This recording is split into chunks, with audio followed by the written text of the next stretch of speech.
We are in a series called Invitations. It's from a book called Invitations from God. If you want a good book that's going to challenge the way that you live your everyday life, go get it on Kindle. Unless you're into paperback and stuff, then buy the regular book. I try to get into the Kindle because I want to think I like it, but I just like holding a book in my hands.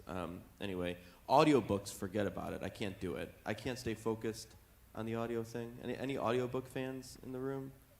Yep. Do you feel like you retain better when it's on audio?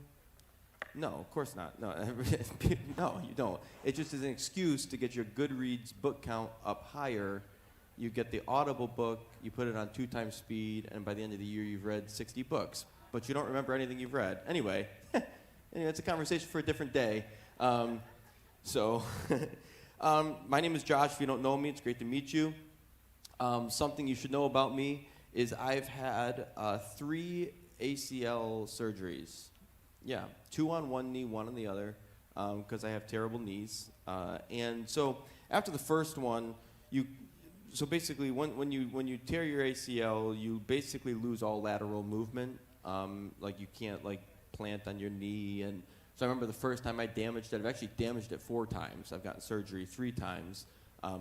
Well acquainted with the rehab process of ACLs. So if you're there, I can help you.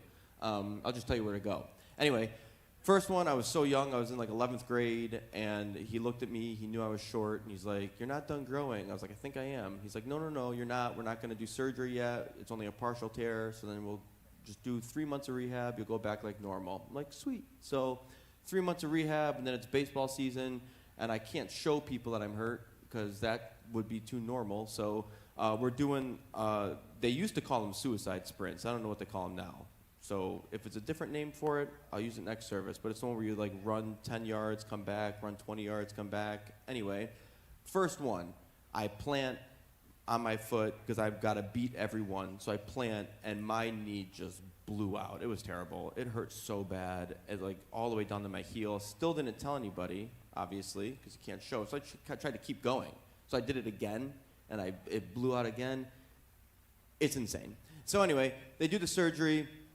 That's 11th grade. I go to college, and I'm realizing when I'm at college that I definitely do not have an ACL in my right knee. Same knee, I realized this is gone. But at that point, I built up so much muscle around, not that I was jacked or anything, but I just overcompensated so much that my leg muscles were compensating for the fact that I literally had no ACL. And I knew I had a problem because periodically you'd be going through your day and my knee would just kind of slip out. And it would be 3 days of excruciating pain. But this is just normal life at this point. It's everybody deals with this after they've torn their ACL once.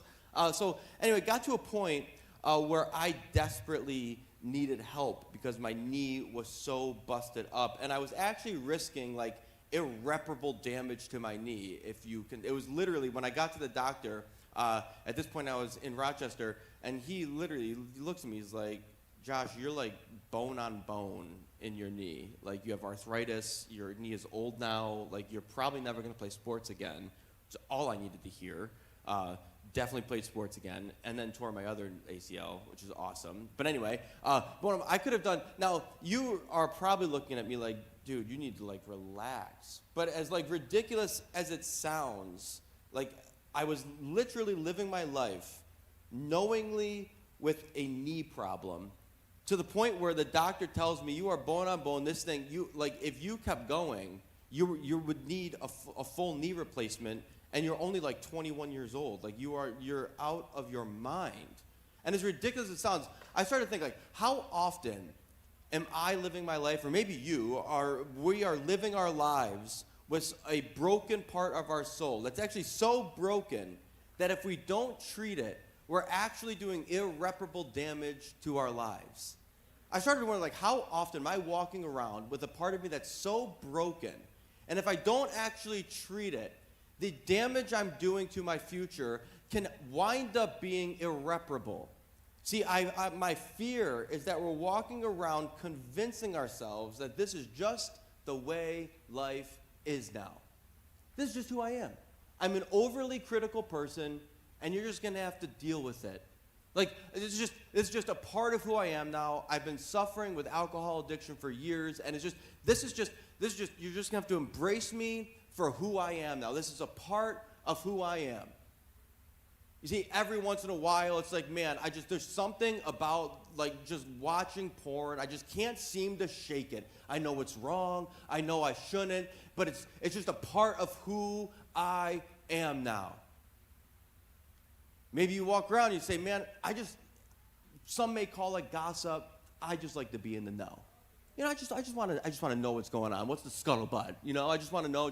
Just fill me in on what the deal is. And if you're not careful, there are broken parts of our souls that will do irreparable damage. And what's crazy about soul damage is you think that you are the only one dealing with it. But when you have unchecked parts of your soul, you are not only damaging yourself, but the people that come in contact with you on a daily basis are getting the ramifications of a broken soul. And so today, we are going to talk about what it means to participate in the healing of our souls.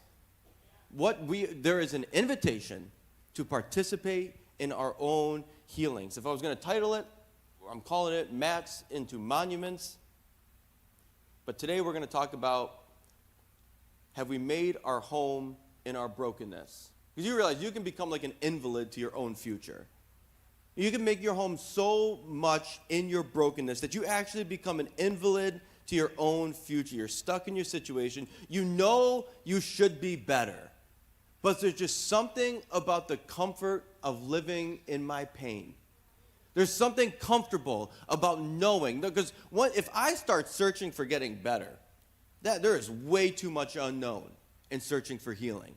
Trying to put my life back together, sometimes it's just easier. If I just make my home in my brokenness, at least it's predictable.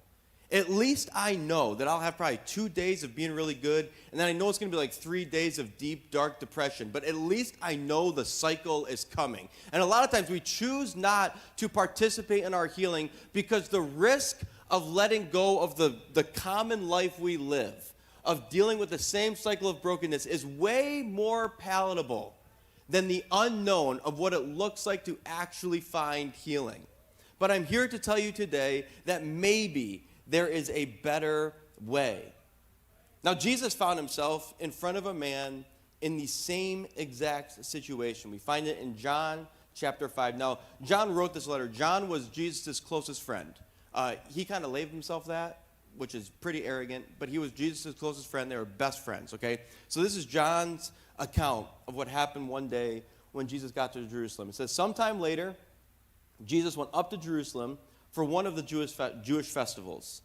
Now there is in Jerusalem near the sheep gate, which the sheep gate was just a really small gate that led into Jerusalem, a pool, which in Aramaic is called Bethesda, and which is surrounded by 5 covered colonnades.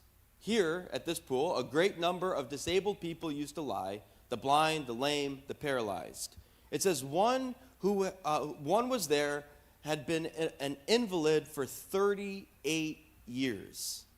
That's a long time. When Jesus saw him lying there and learned that he had been in this condition for a long time, he asked him, "Do you want to get well?" Do you want to get well? The guy says, "Sir, I have no one to help me into the pool when the water is stirred. While I'm trying to get in, someone else goes down ahead of me." Then Jesus said to him, "Get up, pick up your mat, and walk." At once, the man was cured. He picked up his mat and walked. It says the day on which this took place was a Sabbath. Now, in verses 14 and 15, it says, later, Jesus found him at the temple and said to him, "See, you are well again. Stop sinning, or something worse may happen to you." Then the man went away and told the Jewish leaders that it was Jesus who made him well. Now, this all takes place during a Jewish festival. There were several Jewish festivals that would happen throughout the year, and all the men in particular would go to Jerusalem for the festival. Jerusalem at this time was buzzing with activity. People would know of this pool, the folklore. In fact, if you read the NIV translation, I'm just going to give you a couple here, so if you're not a Bible person, just relax. The NIV, the NASB, I think the ESV, most of them, they'll go verse 3 to verse 5, and they put verse 4 in brackets. And in the footnote, it'll tell you that this does not show up in the original manuscripts. because it's almost like folklore. The idea was that at this pool, an angel of the Lord would come down and stir the pool up. And the disabled people that were there, the folklore was the first person that gets in gets healed. Now, obviously, it would have had to have worked, and nobody would be there. And so every single day, the pool would get stirred, and then a person would go in that was sick, they'd come out, and evidently they're healed. Okay? Now, during a Jewish festival, this pool would have been buzzing because people would have known that this pool exists. They used the festival as an excuse to come down, and so this pool is packed full of people. Now, this guy has been there for 38 years. That's 38 years going from one festival to the next, watching all these tourists come in, taking his spot, and at some point you'd have to wonder, like, did he forget why he was even there? Like at some point in that could you imagine living with the same thing for 38 years, being within a stone's throw of the thing that you're searching for, and you just can't get there? At some point, this man must have been sapped of all semblance of hope. Like at some point, this guy would have had to just be like, this is it. My family's not coming to visit me. I've got nothing left. No one's helping me get into this stupid pool. All I need, if I could just even roll in. Like, could you imagine the amount of strategies this guy probably tried to figure out in the first even 60 days? And then 90 days rolls around. At what point do you think he stopped and said, you know what? This is my lot in life. And now 38 years later, unbeknownst to him, the answer's standing in front of him. Now what we find in this passage are 3 checks that we need to pay attention to in order to find wholeness. The first one is the desire check. Jesus saw the man lying there. He learned that he'd been in this condition for a long time. And Jesus asks him, do you want to get well? Now, if you're just reading this, that feels like maybe a stupid question. But Jesus knew just as well as maybe you and I know at this point, after 38 years, it's a reasonable question. Like, do you want to get well? Jesus is checking this man's desire. After 38 years, at some point, he probably shrugged, says, done. This is who I am now. Sitting on his mat, thinking all he's going to do for the rest of his life is watch other people get the answer to prayers that he's been praying. Jesus looks at him, do you want to get well? Could be the first time in a long time that somebody even asked him the question. Maybe the first time, it's 38 years, maybe it's the first time in a decade, someone's looked at him and said, dude, do you actually want this? Maybe it was the first time that he actually, deep down, something stirred up inside of him. He's like, do I want to get well? Of course I want to get well. Are you so accustomed to being where you are at that you don't even realize that what you are sitting in is not normal? Like, do you think that maybe he normalized his pain? And he'd sit there on his mat, and now this is just normal life for him. He's going to sit here day in and day out and watch people go by. He's going to get so ticked off at every single person who's barely hurt. Like he's limping, and he's getting what I need. At some point, even the comparison would stop because it's just normal. There's this old adage. It says time in erodes awareness of. The longer you are in something, the longer you are dealing with something, you actually forget that it's no longer normal. Like, are you so accustomed to your brokenness that you don't even realize that it's there anymore? Are you so accustomed to that thing that's ailing you that you don't even realize this is not a normal way to live? The longer you stay in it, the more normal and just a part of who you are the brokenness becomes. Inner healing will never happen if you do not remind yourself that you could actually be better. Like if you thought for a moment, like how good would my life be if I wasn't so critical? How good would my life be if I didn't have so many insecurities? You ever ask yourself, like, how good would your life be if alcohol didn't have such a grip on your life? Like how good could your life be if you started to take your physical health seriously? But we become so accustomed. Again, time in erodes awareness of. Here's how this works. If you go home today, when you park your car in your driveway, say to yourself before you go in, when I go inside, I just want to look at all the old projects that I said I was going to get to that I never got to. Like, just do it. Because you haven't thought about it in weeks, okay? So when you park your car, every picture that you said you were going to hang up that is not hung up, you probably got halfway through some of them. This is how I live my life. You're like halfway through. You're like, we'll get to it. And it's just like, no, there's a hole in the wall now. It's been there for 6 months, and you don't even realize it's there. Like, the painting, the touch-up painting that you said we definitely got to do it, but you haven't done it. And so you're going to go home today, and you're going to see every scratch. You're going to see every dent. You're going to see everything that's left on your stairs that you know you have to bring up, but eventually you're going to do it. Don't worry, you're going to do it eventually. And it's like, no, because the longer you're in your mess, you no longer realize it's a mess. And then the moment you invite somebody over, you're looking around like 10 minutes before they come, they're like, oh my gosh, people don't normally put all their laundry on the couch like that. We should probably get that up. Like, this is weird now. Like, time in, the longer you are in your dysfunction, the more normal it becomes. So maybe today Jesus is asking you, God is asking you, do you want to get well? Are you sick of living with emotional distress?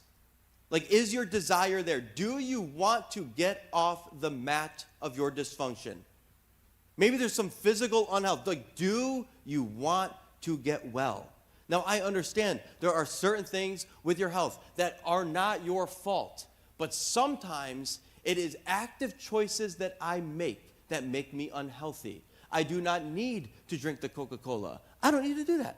In fact, I don't need to drink the second or the third. I do not have to have the mindset that if it's a fountain drink that's free refills, I'm going to beat the system. Like, I don't need that in my life. Like, you can actually make active choices not to live unhealthy. But do you want to get well? And if the desire is there, you have to check your focus. You have to have a focus check. Now, my wife is so good at checking her health. Like, her physical health, it is like unbelievable. I don't know if it's normal. Maybe it is. Maybe I'm the weird one. Probably am. But she'll go to the doctor. She'll come back. She's like, I got to get blood work. I'm like, what do you mean you got to get? If you get the blood work, you will know there's a problem. Like, how do you feel today? Do you feel good? Okay. Let's just read the signs, okay? Anyway, she'll go, and then she's realizing, like, she's getting, like, these massive, like, insane cramps. The third pregnancy was, like, it almost, like, took her, it was terrible. She could barely walk. She wanted 5 kids. I wanted, like, 2. And after the third one, she agreed with me. We're done now. It was amazing. I was like, thank you, Jesus. It's a slight momentary pain, and then we made it. And so, but it was, like, really bad. Like, she could barely walk. The recovery process after, it was like the whole thing was horrible. And she just went into investigative work mode, okay? And it's not even like WebMD. She's like going to real doctors, and it's like, and like all this stuff. And then finally she realizes that she's got vein issues. And now it's this whole thing. She ends up getting this vein specialist who's got this special procedure. It's always special when you start investigating your health, okay? And so it's all these like secret things that you don't know about. And so this has been like a year-long process of her basically fighting for her health. And this procedure was insane. They literally had to go through like her jugular vein, which I didn't know in movies, it's never a good thing. And so like they go through, and she's got like stents in her, like it's like the whole thing. But now the recovery process is like 3 months, but she had veins that were like 100% blocked. The doctor was like, if you didn't get this dealt with, within a few years, you probably would have had a blood clot and would have been way more serious. You see, when you understand who to go to, you can actually get the help that you need. You see, for this guy, he says, like, Jesus asked, hey, do you want to get well? Now, I don't know if this guy was, like, over-emotional and just mad that someone was asking him, but he actually turns and gives the guy with the answer the time of day. At least he engaged in the conversation. He says, sir, I have no one to help me in the pool when the water is stirred. While I'm trying to get in, someone else always goes down ahead of me. And then Jesus said, get up, pick up your mat, and walk. It's so interesting how abrupt this whole conversation is.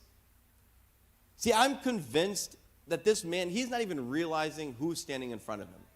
I'm convinced he doesn't understand who Jesus is at this point. But regardless, Jesus responds to this guy's, just looking at him and making eye contact. Jesus responds with the answer this man has been waiting for 38 years. You need to know who to turn to. You see, where is your focus? What do you focus on? What I have found in my life is the thing that I'm focused on will determine my direction. If I constantly focus on those things that bring me so much anxiety, odds are, funny how this works, I get anxious. If I constantly focus on the things that bother me, the things that scare me, it's shocking how quickly I get scared. What you focus on determines your direction. The author of Hebrews, he said, let's fix our eyes on Jesus, the author and perfecter of our faith. That fix our eyes, it's an intense and deliberate focus. What do you intensely and deliberately focus on in your everyday life? We need to check our focus. So what are you focusing on? That was a quick check because it's very easy and it starts to get scary. If we talk about it too much, it's going to get very uncomfortable in here. It's like, how much time do you spend looking at the things that make you anxious? How much time do you spend thinking about the thing that's got a grip on you? And then what do you turn to fix it? What is the thing holding you up? What is that thing that's controlling your everyday life? This is why Scripture so easily will say, fix your eyes on Jesus. Paul in another passage, he says, let's throw off the things that so easily entangle us. Let's stop focusing on all those things, but let's fix our eyes on Jesus. Isaiah, when he's writing his letter in the Old Testament, he says, I'm the potter, you're the potter, I'm the clay. I'm just going to sit here and allow you to do what you will with my life. We need to check our focus. It's when we have our desires in check and our focus in check. That would be amazing. But until we understand obedience, we will never get well. The third one is the obedience check. Jesus says, get up, pick up your mat, and walk. And it says that once the man was cured, he picked up his mat and he walked. I don't think it is by coincidence that Scripture says, pick up your mat and walk, and then it answers it. And the guy picked up his mat and he walked. There's something about how Jesus engages in conversation. So first of all, Jesus starts the conversation and the guy engages. That is a small level of obedience. It doesn't seem groundbreaking. It doesn't seem earth-shattering. He just answered a question. The second thing he did, and it doesn't seem groundbreaking or earth-shattering, he did exactly what Jesus said. He picked up his mat and he walked. Sometimes, maybe, we make obedience this thing where it's like, man, I just got to muster up the courage to be obedient today. It's like, no. These are small, everyday actions that seem meaningless in the moment, but everything hinges on it. In another story, there's a man who was born blind, and he comes to Jesus asking to be healed. And Jesus does the unthinkable. It's disgusting. He spits in the mud, in the dirt. He makes mud. He takes said mud, rubs it on the blind guy's eyes, and says, here's what I want you to do. Walk across town, wash the mud off, and then you're going to be healed. The guy could have been like, whoa. You just wipe it off, and I will be healed. That's not how the story goes down.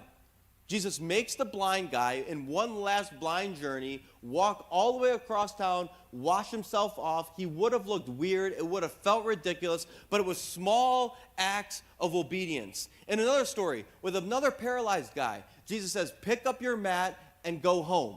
The guy picks up his mat and goes home. Do you understand that the ministry of Jesus was never some type of wizard mentality? It wasn't as if Jesus is like, here it is. This is, I am the wizard that you have been waiting for. This is it. I am the guy. I am Dumbledore, and I am here to make your life better. Come to me, all who are weary and heavy laden, and I will just wave my wand, and you're going to be better. He is not a wizard. Faith in Jesus, wholeness and wellness requires our consistent daily obedience. It just does. The thing that you are sitting in, it won't get better just by sitting there and hoping that God's going to come through for you. God will come through when you start to obey what he says to do. It is an obedience check.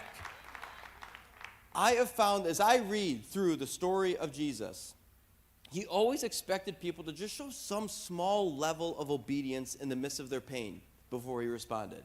He just did. He always did. He was less interested. It just seems like he's less interested in people getting what they want, and he's more interested in just being Lord of their life. There was just this trend throughout the story of Jesus. He would answer prayers. He would do incredible acts of kindness, love. He would do miracles. But all throughout it, there just seemed to be this sense, unless you're going to make me the center of everything that you are, I don't want to be involved in this conversation. That's just generally how Jesus carried himself. He was highly interested in people's obedience. Now, could you imagine this guy for the first time in 38 years feeling maybe some tingles in his leg when Jesus says, get up, pick up your mat, and go home? Like, could you imagine for the first time, he didn't go to the pool, he didn't have to roll in, all the strategies that he had, all the moments of losing hope, and he finally feels the tingle of wholeness in his legs for the very first time. Could you imagine the exhilarating feeling that must have been when he swung his legs over for the first time and he's like, I cannot believe you are making me better. The guy gets up, he takes up his mat, and he starts to leave. Now, it all hinged on his obedience. Everything about this story hinged on this guy not just blowing Jesus off as another guy who wants to make fun of him. He had to engage in the conversation, and I truly believe that if he just sat there and be like, yeah, right, get up. Yeah, right. Yeah, you're going to make me better? Yeah, right. Oh, read my Bible daily, and I won't be so critical? Yeah, right. Oh, take my wife out on dates, and maybe we'll reignite some love? Yeah, right. Oh, pray with my family every day, and I don't have to be so nervous about the things in this culture? Yeah, right. Okay, yeah, been there.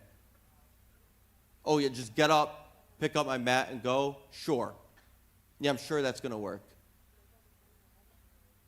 The guy didn't do it. He got up, and he engaged in the conversation. You know, because I'm a physical therapy nerd now, it'd be a weird place to go for your regular physical fitness. If you were to just if I had knee surgery and I was just man, when you're at physical therapy and everybody else is hurt, it's a normal place to be. It's actually the best gym to go to because you realize everybody's on the same page. If you're new to a gym experience, it's terrible. Nobody in there is out of shape except for you. I get it, okay? And so, but the physical therapy, everybody is hurt. But you don't want to be stuck in physical therapy. You don't want to live there. It would be a terrible place to go every day to get better. It'd be a terrible place to go and just be like, man, can't you just make me strong again? Well, no, you got to do the work. And then what every good physical therapist does is they give you work to do after. They'll say, you are done with me here. Now here's the stuff that you got to do daily to really strengthen the thing that was broken. Again, Jesus is not a wizard. This is not a wizard religion. You and I have a part to play in this thing called faith. And the part we have to play is consistent daily obedience. Because later, Jesus found the guy in the temple. Now, the parts I skipped, this guy said nothing about who healed him. He knew nothing. And Jesus looks at him. And later, he finds him in the temple, and he said to him, I see you are well again. And he says, stop sinning or something worse may happen to you. The consistent discipline of ordering your private world is an everyday decision. You see, you will find healing. You'll find some semblance of healing. Unless you make the choice to daily walk out your life with obedience. If you don't do that daily, Jesus, first of all, is calling it a sin. And secondly, you're going to end up worse than you were. There is something about the consistent daily obedience. This is why Scripture says, do not grow weary in doing good. Consistently. daily choosing to check my desires, choosing to check my focus, choosing to check my obedience, daily asking God what he might have for me today, daily telling my kids that I love them, daily doing the work that you're supposed to do, daily choosing not to cheat, daily choosing to do the right thing at the right time for the right reasons. It's a daily act of choosing health. But again, life is way less confusing on the mat. I get it. Life is actually, it can sometimes feel awesome when you know what to expect every single day. When you've made your home in brokenness, it actually feels amazing. It's less confusing. It's sometimes it can even seem less hurtful because the pain that you're living in is you're so accustomed to it. God forbid I get over this and have to deal with something else. At least I can live with this. But here's what I have learned about God. He doesn't say, get up, leave your mat, and go home. He says, get up. He says, take your mat and go. And I think the reason that he says that is because God knows that every broken person who finds wholeness, your mat truly becomes a monument. It just does. God doesn't want you to just leave your brokenness and never talk about it again. He actually wants you to walk around so when other people see you, they can say, hey, what are you actually carrying? Like, what is, because God has the ability to turn mats into monuments. These are the stories. I used to be a super insecure person, but then I found healing. I used to suffer with anxiety and depression, but then, you know what? I just turned my life over to God, and there's something about the peace that makes no sense that just seems to follow me everywhere that I go. Too many of us, we are ashamed of our brokenness. We're ashamed of the stuff that's happened to us. We're ashamed of the things that weren't even your fault most of the time. But there's so much shame attached to the stuff that we try not to carry anymore, that it no longer is a part of our story. It's the stuff we don't tell anybody. When we talk about it, it's like, oh, there's some things that used to happen to me when I was young. It's like, no, they're monuments to the faithfulness of God in your story.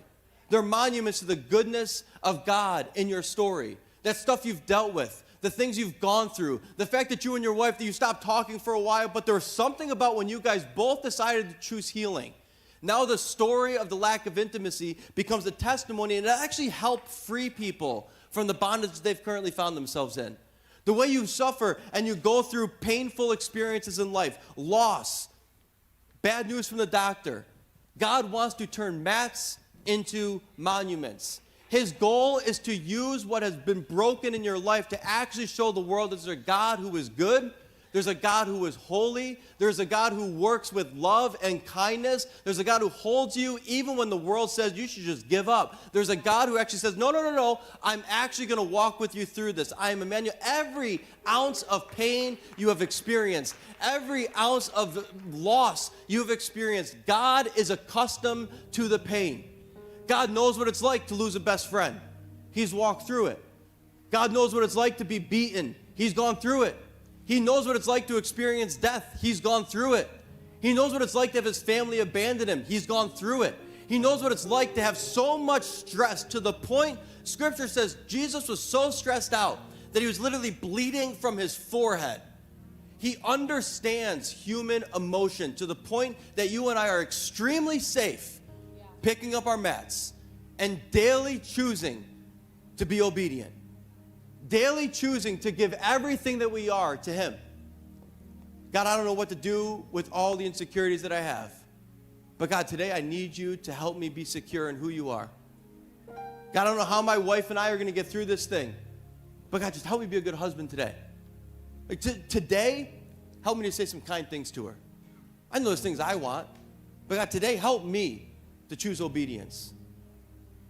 I can't figure my kids out. I can't figure out why they're choosing the things they're doing. I thought when they were young, I thought I could control them. But I'm quickly realizing I have zero control over their lives. God, just help me pick up the pieces to what I think is broken. Help me be a loving parent. God, in my school, I got so many friends who are lost. They're broken. They're depressed. God, just help me to be a voice of reason in lives. Help me just to be kind when people are hurting. When we choose to live our lives daily with obedience, we make the world a better place. When you choose to check your desires, when you choose to check your focus, when you choose to check your obedience, you can actually live a better life. It won't always be more comfortable, and sometimes the stuff you're carrying is actually going to be pretty heavy.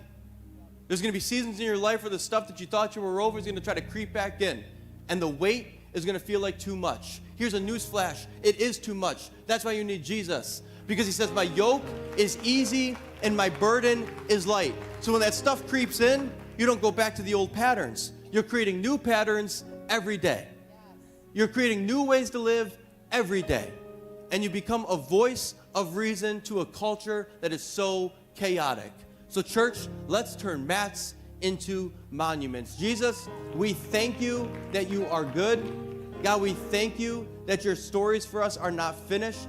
Those of us who are sitting and making our homes in brokenness, God, I thank you that you are inviting us today to participate in our healing. Where there needs to be therapy, God, open up the doors to therapy. Where there needs to be medication, open the doors to medication. God, help us not to be so blinded by our own pride and insecurities that we do not choose obedience. But God, we thank you that your story for us is good. Your story for us is not finished, and our best days are ahead. We thank you for it in Jesus' name. Amen.